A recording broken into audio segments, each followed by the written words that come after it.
욥기 14장 11절에서 15절입니다.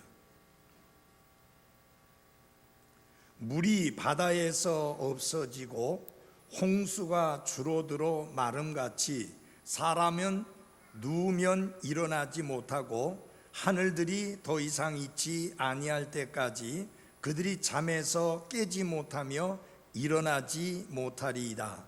원하건대 주께서 나를 무덤에 감추시며 주의 진노가 지나갈 때까지 나를 은밀히 숨기시고 정해진 때를 내게 지정해 주시며 나를 기억하소서. 사람이 죽으면 다시 살리이까 나를 위하여 정하신 시간의 모든 날을 내가 기다리되 변화가 내게 이를 때까지 기다리겠나이다. 주께서는 부르시겠고 나는 주께 응답하리니 주께서는 주의 손으로 지으신 것을 원하시리이다. 아멘. 우리 마지막 앉기 전에 이 말씀 한번 우리의 신앙 고백 시작. 우리의 신앙 고백의 사도시며 대제사장이신 그리스도 예수님을 깊이 생각하라. 히브리서 3장 1절 말씀. 아멘. 앉아주시기 바랍니다. 사람은 매일 밤 자리에 누워 자고 아침이 되면 다시 자리에서 깨어 일어납니다. 그러나 일단 죽으면 사람은 무덤에 누워 있어야만 합니다. 그리고 사람이 무덤 속에 누우면 다시 일어나지 못할 뿐만 아니라 지금과 같은 상태로 다시 이 세상 속으로 돌아올 수 없습니다. 이것이 바로 인생입니다. 왜냐? 단 한 번 주어진 기회에 인생을 사는 것이 사람이기 때문입니다. 그렇다고 죽음은 모든 것의 끝이 아닙니다. 그래서 저는 이렇게 표현을 하고 싶습니다. 죽음은 환승역이지 종착역이 아니다. 죽음은 트랜스포 스테이션, 환승역이지 last stop 혹은 last terminus, 종착역이 아니다 하는 것입니다. 그래서 오늘 저녁에는 죽음은 환승역이지 종착역이 아니다 라는 제목으로 말씀을 드리겠습니다. 환승역을 여러분이 이해를 하시도록 돕기 위해서 설명을 좀 드리겠습니다. 지하철에도 환승역이 있습니다. 그런데 좀 더 잘 이해하려면 비행기를 설명하면 훨씬 좋을 것 같습니다. 제가 9월 달에 멕시코에서 신학교에서 가르치고 멕시코에 저희 교회가 지원하고 있는 교회에서 설교하기 위해서 멕시코를 가게 되고요. 멕시코를 가게 되면 반드시 거쳐서 들어가야 되는 게 뭐냐? 미국입니다. 바로 멕시코까지 가지 못합니다. 미국을 거쳐서 가는데 일단 미국에 들어가서 입국 수속을 하고 다시 비행기를 갈아타고 멕시코 시티로 날아가게 되는데 그때 미국은 저의 종착지가 아닙니다. 종착역이 아닙니다. 환승역이라고 합니다. 환승하기 위한 공항이에요. 거기서 입국 수속만 하고 다시 비행기를 타고 또 멕시코 시티로 날아가게 됩니다. 우리나라에 오는 사람들 중에 우리나라에 입국하기 위한 종착역으로서 우리나라를 오는 사람도 있는가 하면요, 우리나라를 거쳐서 다른 나라로 가기 위해서 오는 사람이 있습니다. 그 사람들은 입국하는 사람하고는 다른 장소로 이동하면서 다시 옮겨가게 됩니다. 그 행위를 환승한다 그렇게 말합니다. 다시 말하면 서울에 오긴 왔는데 서울이 종착역이 아니라는 이야기입니다. 거기서 자기가 가야 할 곳으로 다시 가는 게 그게 환승역입니다. 제가 여러분에게 말씀드리고 싶은 게 그것입니다. 무덤은, 죽음은 환승역이지 종착역이 아닙니다.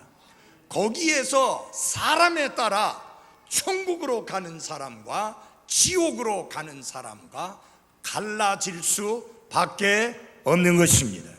많은 사람들이 죽음이 모든 것의 끝이고 죽음이 모든 것이 끝나는 종착역이라고 생각합니다. 그래서 죽으면 모든 게 끝난다고 생각하고 심지어 자기 목숨을 스스로 끊는 자살을 하는 사람들이 있는데, 절대로 죽음은 모든 것의 끝이 아닙니다.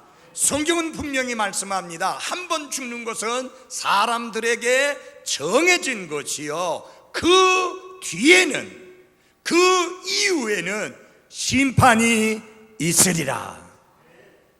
그 심판에 의해서 그의 최종 종착지로 가게 되는데 천국 아니면 지옥입니다. 그래서 오늘 저녁에 제가 설교하는 제목이 그것입니다. 죽음은 환승역이지 종착역이 아니다. 여러분이 죽음이라고 하는 환승역에 도착했을 때 여러분이 최종적으로 가게 될 종착지가 천국이라고 하는 하나님의 나라라고 하는 확신이 있는가요? 이 문제가 해결되지 않은 사람은 가장 불쌍한 사람입니다. 어저께 그 천주교에 다니는 그 사람에게 제가 물었습니다.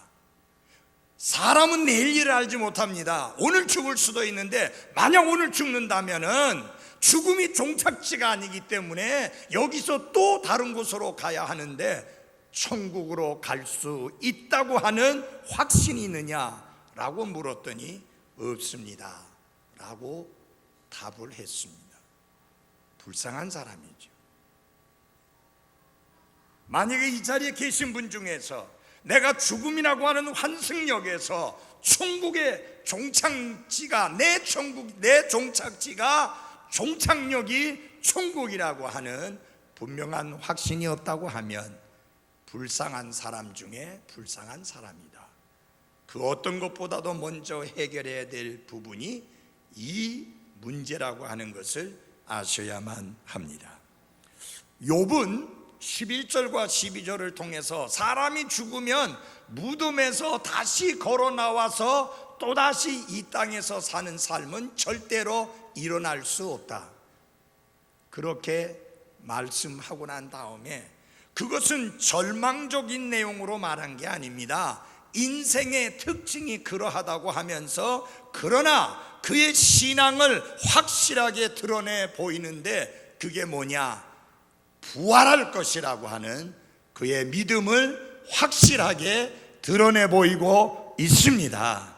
그래서 욥은 하나님께서 그를 죽은 자들로부터 살리실 것이라고 하는 부활에 대한 확고한 믿음과 확신을 가지고 있고, 그것을 욥기서에서 여러 번 표현을 하고 있는데, 지금 조금 전에 읽어드린 본문 말씀 속에서도 그런 내용이 나옵니다. 그래서 이 욥은 부활을 바라보면서 하나님께 세 가지 말씀을 드립니다. 여러분 아시죠? 욥은 산다고 말할 수 없을 만큼 그의 삶은 지옥 같은 삶이었습니다. 여러분이 상상할 수 있습니까? 한꺼번에 재산을 잃어버린다는 것은 다시 일해서 돈을 벌면 해결한다고 하지만 한꺼번에 죽은 10명의 자녀들은 무슨 재간으로 다시 살릴 수 있겠습니까? 무슨 재간으로 그 자녀들을 다시 되돌릴 수 있겠습니까? 거기다가 곁에 있어서 그를 격려하고 위로하고 함께 해줘야 될 동반자인 아내는 남편을 저주하고 욕하고는 떠나버리고 말았고, 자신의 몸은 만신창이가 되어서 그야말로 온몸이 헐어서 진물이 흘러내리는, 그걸 개가 와서 핥고 있는, 가려워서 견딜 수가 없어서 기와 조각을 가지고 자기 몸을 긁고 있어야 될 만큼 고통스러운 순간을 보내고 있는 게 욥의 상태입니다. 그렇다고 하면 욥은 무슨 생각을 많이 하게 될까요? 죽음을 많이 생각하게 되죠. 그래서 그가 하나님 앞에 이렇게 기도합니다. 나를 무덤에 감추시고 그 은밀한 곳에 숨겨 주십시오.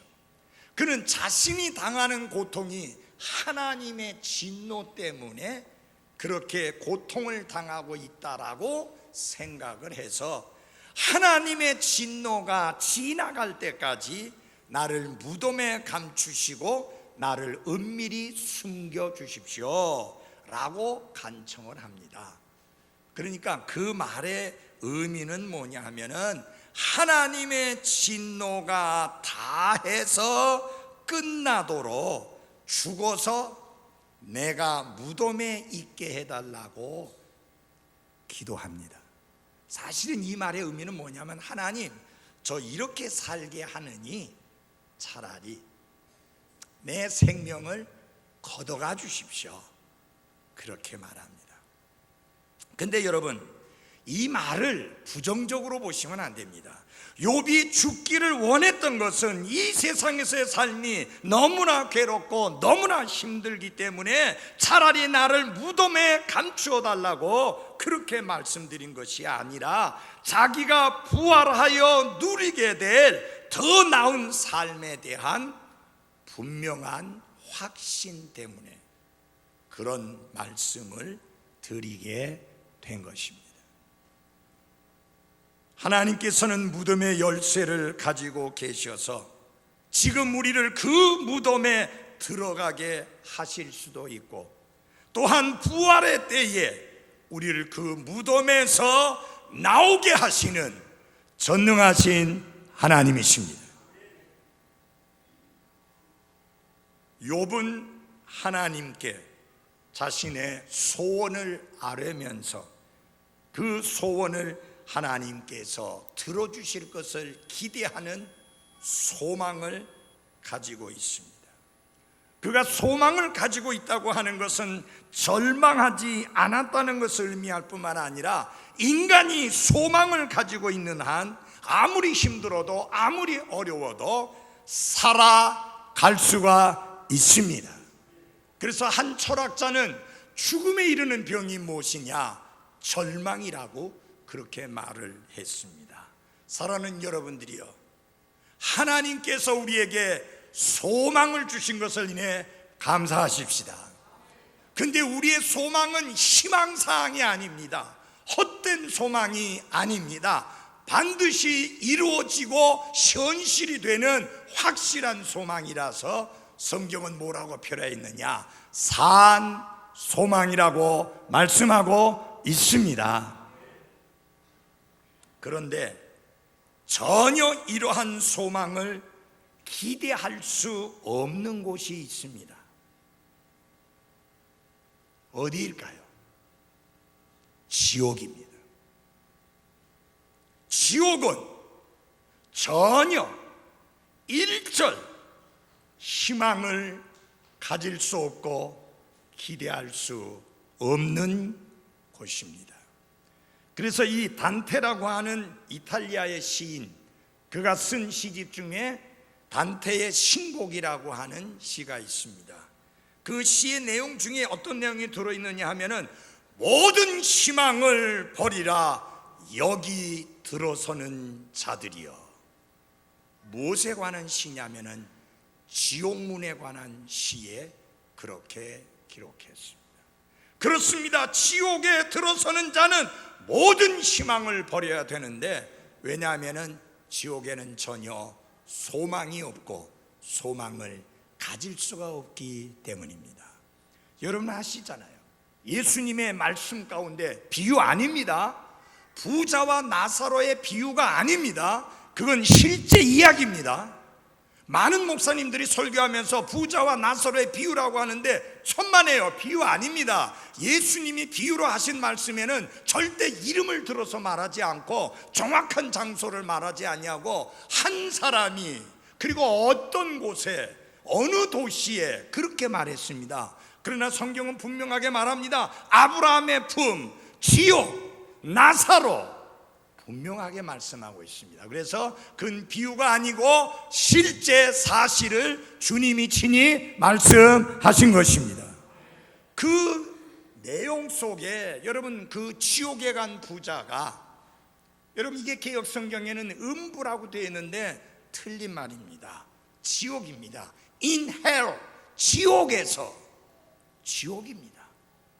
그래서 엄밀히 엄밀히 말씀을 드리면 지옥에서 영원토록 이를 갈며 고통을 당하는 것이 아니라 죽으면 지옥에 가고 그들이 어느 날 부활을 하게 되고 그리고 영원히 고통을 당하는 곳으로 던져지게 되는데, 거기가 어디냐?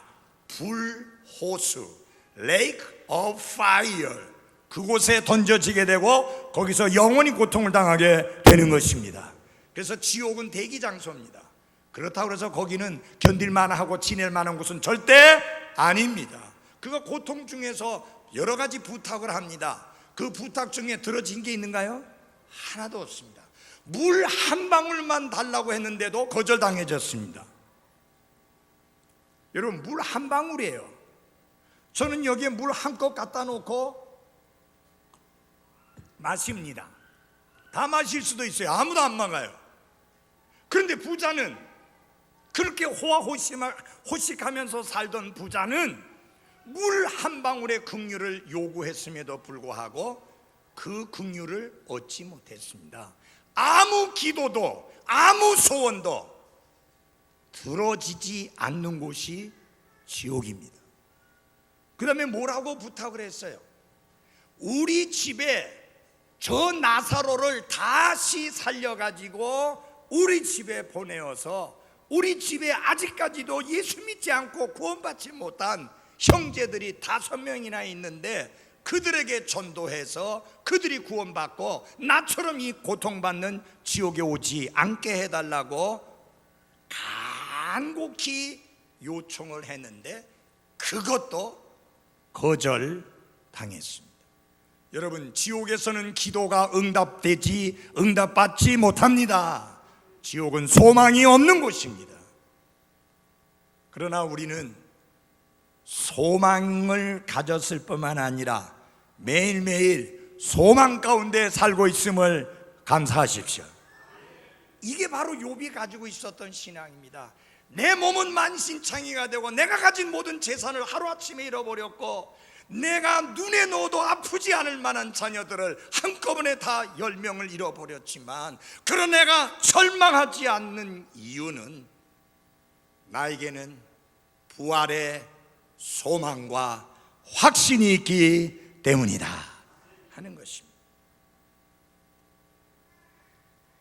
특별히 여기에서 그 욥이 하는 하나님께 말씀드린 내용 중에 나를 기억하소서라는 말씀을 합니다. 여러분 누군가 나를 기억한다는 것은 그가 나에게 관심이 있고 그가 나를 사랑하고 있고 그가 나를 좋아한다는 의미입니다. 이 부인들이요 민감합니다. 미장원에 가서 퍼머를 하고 왔습니다. 남편이 쳐다봤는데 아무 소리 안 합니다. 그러면은 자꾸 남편 얼굴 앞에 가서 여보 쓸데없이 자꾸 부르는 거예요. 그러면서 자꾸 얼굴을 디밉니다. 내가 바뀌어진 것을 좀 알아달라고. 전날에 어떤 머리였었는데 지금 어떤 머리로 바뀌어졌는지 좀 알아달라고. 그래서 그걸 못 알아보고 여보 나 뭐 달라진 거 없어 하면 쓸데없는 소리. 뭐 그거이긴 뭐 똑같구만 뭐. 그래 버리면 이제 부인이 이제 열받는 겁니다. 뭐가 없다? 관심이 없다. 사랑이 없다. 왜? 내가 전날에 무슨 머리였고 지금 무슨 머리였는지 아무런 기억도 없으니 화를 내는 거예요. 여러분 기억이라고 하는 것은 사랑이 있을 때 기억하는 것이고 관심이 있을 때 기억하는 것입니다. 맞아요? 예. 요새는 여러분이 저를 별로 사랑하지 않는지 내 얼굴이 많이 바뀌어졌는데도 아무 소리 안 하더라고. 예? 아세요? 바뀌어진 거 아세요? 점 뺐잖아요, 점.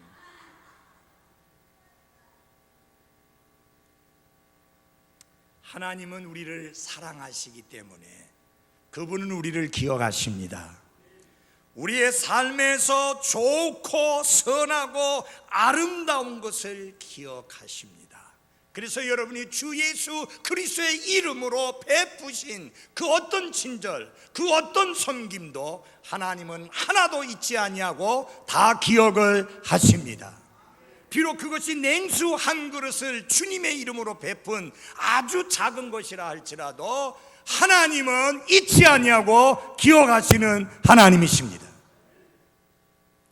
얼마나 고맙고 감사해요. 그런데 여러분, 섬찟한 부분도 있습니다. 하나님이 우리를 기억하신다는 사실에 우리의 뭘 기억하느냐? 우리의 죄악과 우리의 악행도 하나님은 기억하십니다. 여러분, 하나님의 기억 속에 그게 오래오래 남아있기를 원합니까? 아니면은 그 기억 속에서 사라지게 되기를 원합니까? 사라지게 되기를 원하죠. 근데 그게 사라지는 방법이 있어요. 우리가 우리의 죄들을 자백하면 그분은 미쁘셔서 우리의 죄들을 용서하시며 모든 불의에서 깨끗게 하시리라. 지워버린다고 말이에요. 기억지 않는다 그 말이에요. 내가 저희의 불법과 저희의 죄들을 다시는 기억지 아니하리라. 하나님이 그렇게 좋으신 하나님이십니다. 사람들은 안 그래요. 다른 사람이 나에게 상처 준 거나 다른 사람이 나에게 손해를 끼친 거나 다른 사람이 나의 마음을 아프게 한 것에 대해서 자꾸 기억을 되새기면서 그 기억을 새롭게 하려고 애를 쓰고 있어요. 여러분, 이거 예수님 닮은 모습 아니고 하나님 닮은 모습 아니에요. 버려야 되고 회개해야 돼요. 하나님이 우리를 어떤 잘못을 저질렀을 때 용서했는지, 우리가 어떤 죄인이었을 때 용서해 주셨는지를 기억하고 살아야 하는 것입니다. 예수님 비유로 말씀하시지 않았어요? 자기 아내도 팔고 자식들도 팔고 집도 팔고 모든 것을 다 팔아서 갚는다 할지라도 갚을 수 없는 빚을 졌는데 하도 빌고 하니까 주인이 탕감해 줬어요. 자, 이제 탕감을 받고 이제 빚이 청산되고 기쁘게 이제 나가는데 자기 동료 중에 하나를 만났는데 그 사람이 그냥 아주 작은 돈을 빌렸을 뿐인데 그 사람의 멱살을 붙잡고 하는 말이 빨리 돈 갚아라. 죄송하지만 지금은 돈이 없으니 조금만 기다리면 내가 갚아주겠다 하니까 이런 못된 놈이 있나 해가지고 감옥에 쳐놓고 마는. 여러분, 동료라 했습니다. 같은 그리스도인들끼리 나 용서 못해, 절대로 나는 용서 안 할 거야. 그래서 말도 안 할 거고 친절히도 안 할 거고 좋게 대하지도 않을 것이다. 잘못된 거예요. 그래 해서는 안 돼. 그건 주님의 마음이 아니에요. 그건 그리스도인의 마음이 아니에요. 그리스도인의 태도가 아니에요. 하나님은 우리의 그 많은 죄악들을, 성경이 말합니다. 우리의 머리털보다도 더 많다고 했는데 그 많은 죄악들을 단번에 다 용서해 주셨는데 나는 못해 하면 어떤 일이 벌어지는지 아세요? 자신이 잘못했을 때 하나님 앞에 죄를 자백하고 나서도 하나님이 용서해 주셨다는 확신이 없어가지고 마음이 평안을 못 누려요. 왜 그래요? 내가 뭐 이렇게 조그만 잘못한 사람도 용서를 못 하는데 하나님이 이렇게 큰 것을 용서해 주실 수 있겠어? 그래서 용서의 확신을 못 가져요. 그래서 스스로를 고통스럽게 만드는 거예요. 누군가를 미워한다, 누군가를 싫어한다, 누군가를 친절하게 대하지 않는다, 누구에게 잘하지 않는다, 잘 대하지 않는다. 그럼 누가 고통당하느냐? 그 상대방은요, 그 사람이 그런 마음 가지고 있는지 없는지 모르고 그분은 그냥 아주 잘 살고 있는 반면에 이 사람은 불편한 거예요. 그런 미련하고 어리석은 삶으로 살지 말고 성경 말씀대로 be kind, 친절하라고 하는 하나님의 말씀을 실천하며 살아가는 성도들이 되시기를 바랍니다. 성경에서는 친절하라, be kind, 친절하라 라고 말씀했습니다. 말도 친절하게 해야 됩니다. 제발 좀 말 좀 친절하게 하십시오. 이 경상도 사람들 진짜 말 거칠어요. 이제 경상도 말 좀 하지 말고 그리스도인 말 좀 합시다. 부드럽게, 친절하게, 상냥하게, 은혜스럽게, 덕스럽게. 특별히 자녀들 부모에게 친절하게 말해야 돼요. 다른 사람하고 이야기할 때는 예 하다가 엄마한테 이게 애들이 그렇게 많이 해요. 나는 불신자 애들이 그렇게 해도 못 봐주겠는데 그리스도인이라는 학생들이, 자녀들이 그렇게 한다고 하면 그건 아니에요. 잘못이에요. 죄예요. 하나님의 말씀을 거역하는 것입니다. 자, 이 기업과 관련해서 좀 말씀드릴 게 있습니다. 여러분 노아 아시죠? 하나님께서 노아에게 방주를 지으라고 했습니다. 홍수가 내릴 것인데 밤낮 40일 동안 내릴 것이다. 하늘이 구멍이 뚫려가지고 쏟아 내릴 것이고 땅에 있는 샘들이 터져가지고 솟아오를 것이다. 위에서 내리고 밑에서 터져 올라오고 40일 동안 그런 일이 있을 거다. 하나님, 비가 뭐예요? 홍수가 뭐예요? 난생 처음 듣는 이야기입니다. 한 번도 본 적도 없고 구경도 없는 것을 하나님 말씀하십니다. 여러분 그때까지 비가 내린 적이 없어요. 이슬만 내렸었어요. 여러분 비가 뭔지 아시죠? 비가 많이 오면 얼마나 끔찍한지도 아시죠? 저 충청도 지방에 보세요. 끔찍하잖아요. 나는 비가 뭔지 요새 궁금해요. 네, 부산에 비 온다 해가지고 밖에 나갈 때 문 다 닫아놓고 나오면 그냥 햇빛이 짱짱 나고, 요새 비가 어떻게 생기는지 궁금해요. 근데 노아는 비를 구경도 못한 사람이에요. 비라고 하는 단어가 생소한 사람이에요. 근데 하나님이 홍수가 나게 될 것인데 온 세상이 지면이 물로 덮일 것이다. 그러니 방주를 만들어라. 여러분 아멘하고 방주 만들기가 쉽지 않아요. 맞아요? 아니 여러분들은 할 수 있겠어요? 아니 성경에 분명하게 말씀에서 기록도 있고 우리가 실제로 삶 속에서 무지무지하게 경험 많이 했는데도 불구하고 말씀에 순종하지 않는 그런 그리스도인들인데 구경도 못하고 알도 못하고 듣도 못하고 보도 못한 걸 하나님이 내리겠다고 하시질 않나. 그러니 그것도 하루 이틀도 아니고 40일 동안 한다고 하시지 왜 멀쩡한 이 샘이 터져갖고 솟구쳐 올라오고 하늘이 구멍이 뚫어진 것처럼 하늘에서 비를 쏟아붓는다고 하는지 이게 도대체 납득이 안 가요. 근데 성경에 보니까 노아가 믿음으로 하나님을 경외함으로 두려워함으로 방주를 준비했다 했습니다. 바로 그게 믿음입니다. 믿음은 보이지 않지만 들리지 않지만 손으로 만질 수 없지만 하나님이 말씀하셨기 때문에 그대로 되리라고 확고하게 받아들이는 게 믿음인 것입니다. 노아가 그 믿음을 보여준 거예요. 여러분 이게 방주 만드는 게 하루 이틀 만든 게 아니라 120년 동안이나 그걸 했어요. 그것만 만든 게 아니라 사람들에게 나가서 이야기를 하고 경고를 하고 전했어요. 여러분 저 노아가 이게 돌아도 한참 돌았다. 도대체 비가 뭐냐? 40일 동안 내린다고?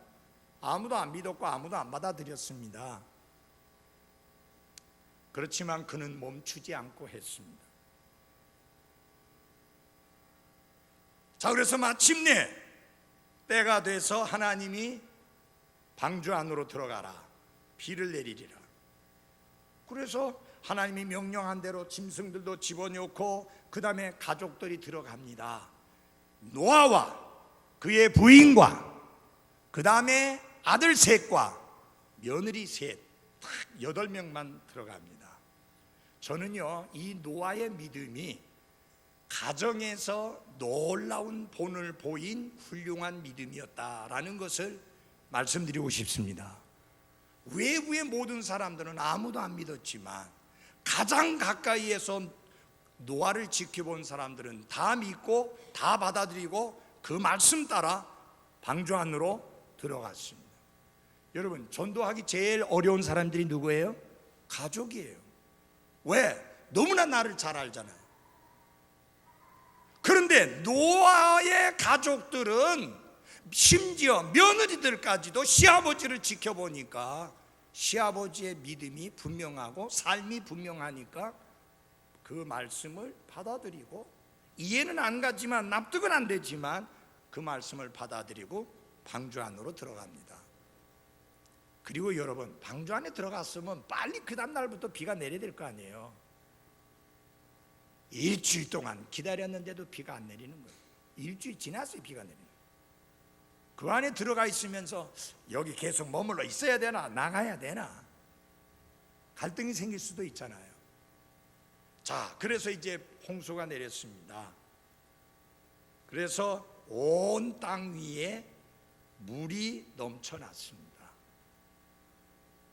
150일 동안, 이제 홍수는 그쳤는데 150일 동안 온 지면에 땅 위에 물이 넘쳐났습니다.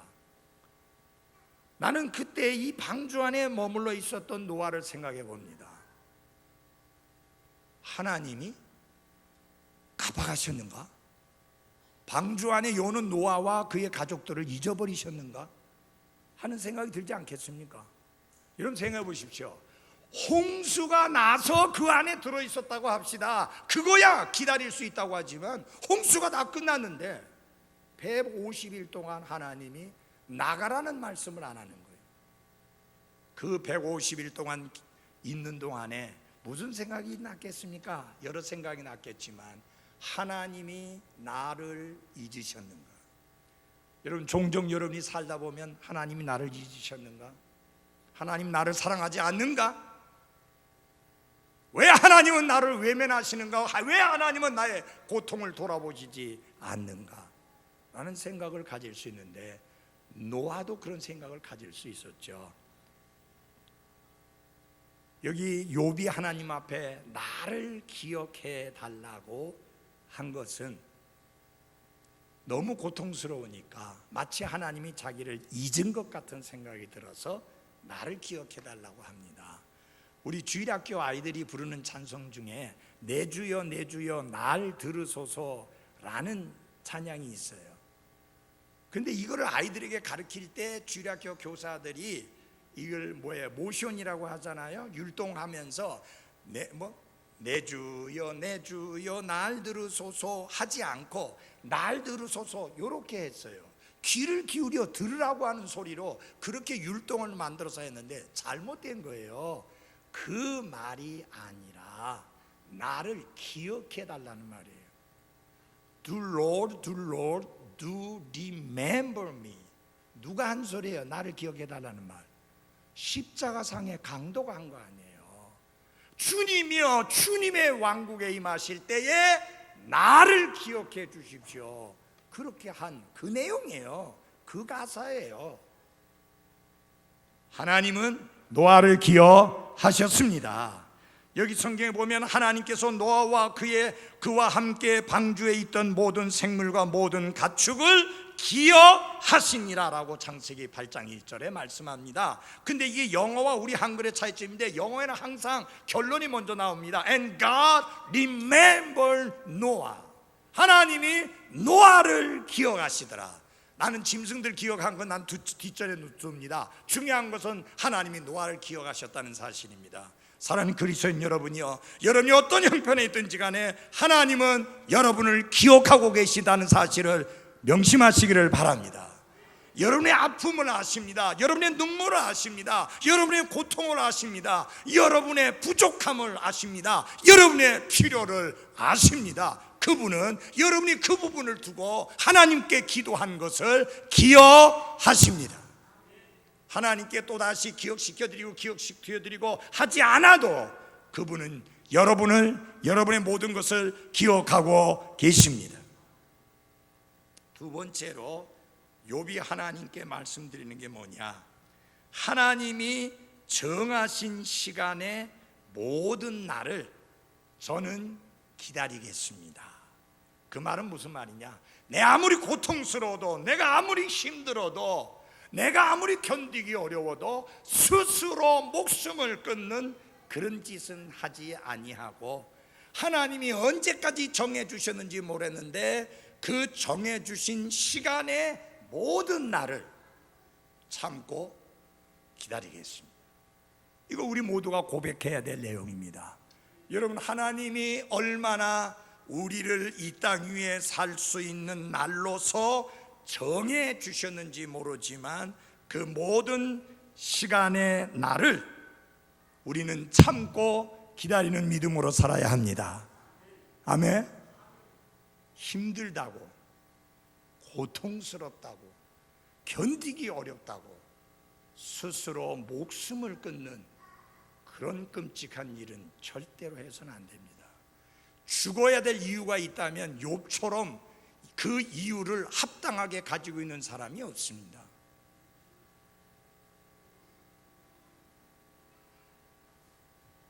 그래서 여기 나를 위하여 정하신 시간의 모든 날이라는 게 다른 말로 무슨 뜻이냐면은 군대에 부름을 받아서 군복무를 하게 되는데 그 군복무가 모두 끝나는 그 시간까지 내가 기다리겠다. 그때까지 군복무 잘하겠다는 거예요.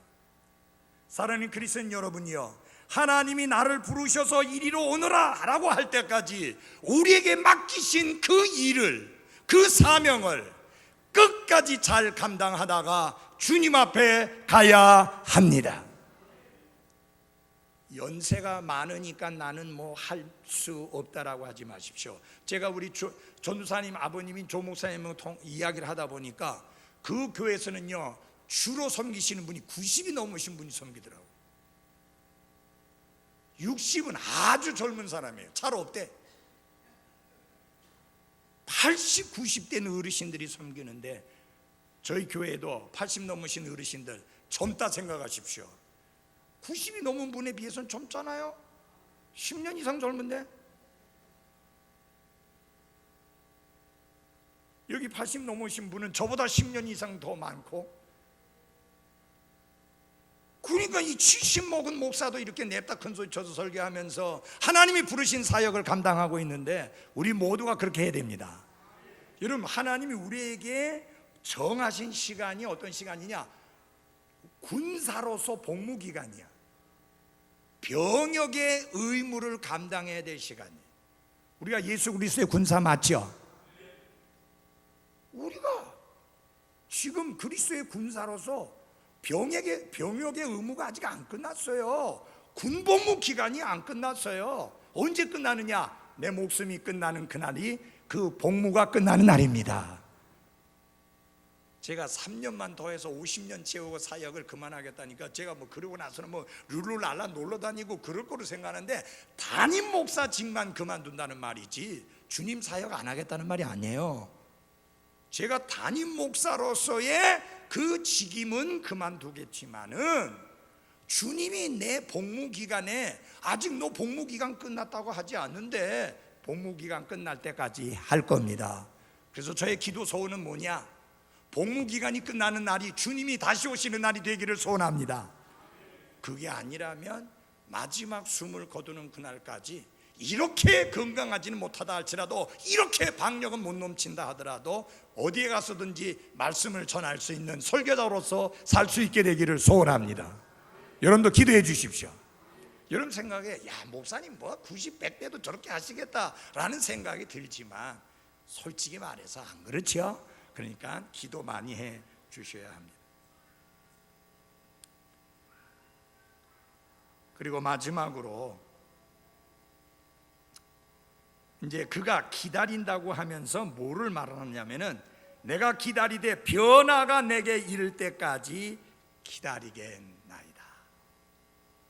그럼 욥이 기다리고 있는 변화는 무엇이냐? 죽은 자들로부터의 부활입니다.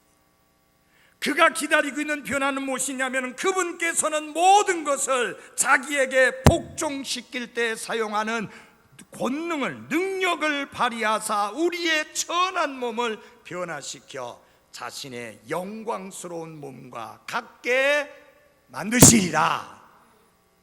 욥이 기다리는 변화는 그거예요. 지금 내 몸은 벌레와 침물로 만신창이가 되어 있지만 이 몸이 예수님의 영광스러운 몸처럼 변화되는 그 변화를 내가 기다리리라. 그러니까 여러분, 아무리 힘들어도 아무리 고통스러워도 스스로 목숨을 끊음으로 병역의 의무를 끝내겠다는 게 아니라 부활의 그날까지 나는 하나님이 내게 맡겨신 일을 최선을 다해서 감당하리라 는 말씀입니다. 아멘. 그래서 여러분, 지금 주님의 일을 하고 있는 분들 나이 핑계 대면서 이래서 못하고 저래서 못하고 하시지 마시고 병역의 의무가 끝나는 날까지 기다리며 변화의 날까지 기다리며 최선을 다해서 하시기를 바랍니다. 여기 이제 벌써 50대 자매들이 실실 아이고 이제 뭐 우리들이 이제 그만하고 뒤로 시 물러나고 그 다음에 다른 사람들이 해야 된다라는 이런 이제 꼼수를 부리고 있는데, 혹시 그런 꼼수를 부리고 있다면 접으세요. 병역의 의무가 안 끝났어요. 계속 하셔야 돼. 그래서 너무 많이 하지 말고 80까지만 하십시오. 그리스도인의 경험 가운데 세 가지 변화가 있습니다. 첫째는 우리가 말씀과 성령님의 역사를 통해서 다시 태어날 때 우리는 사망에서 생명으로 옮겨지고 마귀의 자식에서 하나님의 자녀로 바뀌는 변화를 경험합니다. 그것을 성경은 그리스도 예수님 안에서 새로운 창조물이 되는 것으로서 말씀하셨습니다. 두 번째 변화는 무엇이냐? 예수님 안에서 우리가 잠들어서 우리의 혼이 하늘나라로 안식에 들어갈 때 변화가 일어납니다. 왜냐? 육신의 장막을 벗어버리고 영원한 안식에 들어갈 때 변화가 일어납니다. 그 다음에 예수님이 다시 오실 때에 우리의 죽은 몸이 부활하면서 새 몸을 입고 예수님의 영광스러운 모습처럼 변화될 때, 그때 마지막 변화를 경험하게 됩니다. 우리가 기다리는 것이 바로 이날의 변화인 것입니다. 지금은 이구석 저구석 아픕니다. 늙고 병들고 약해지고 있습니다. 그러나 영광스러운 몸을 입게 될 때 더 이상의 늙음이 없고 더 이상의 죽음이 없고 더 이상의 고통이 없고 더 이상의 슬픔이 없는 그 때를 맞이하게 될 것입니다. 그리고 욥은 이렇게 이야기합니다. 하나님이 부르시면, 세 번째로 하나님이 부르시면 내가 기꺼이 응답하겠다라고 이렇게 말합니다. 욥은 자신이 죽더라도 다시 살아날 것을 확신해서 주께서 나를 부르실 것이다, 그리고 나는 응답할 것이다 알았는데, 나사로가 죽음에서 걸어 나왔듯이 주님이 부르시고 나오게 되는, 무덤으로부터 나오게 되는 그 놀라운 일이 일어나게 될 터인데, 구원받은 모든 사람들에게 일어나게 될 것입니다. 사랑하는 그리스도인 여러분, 우리에게 소망이 있는 것을 인해 감사하십시오. 죽음은 종착지가 아니고 환승역이다. 거기에서 천국으로 가든지 지옥으로 가든지 갈라지게 됩니다. 바로 거기가 종착역입니다. 여러분의 종착역이 천국인 게 확실합니까? 분명합니까? 분명해요? 이 문제 해결하지 않고 예배당에만 부지런히 들락거려서는 안 됩니다.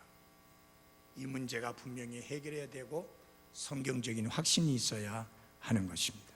기도하겠습니다.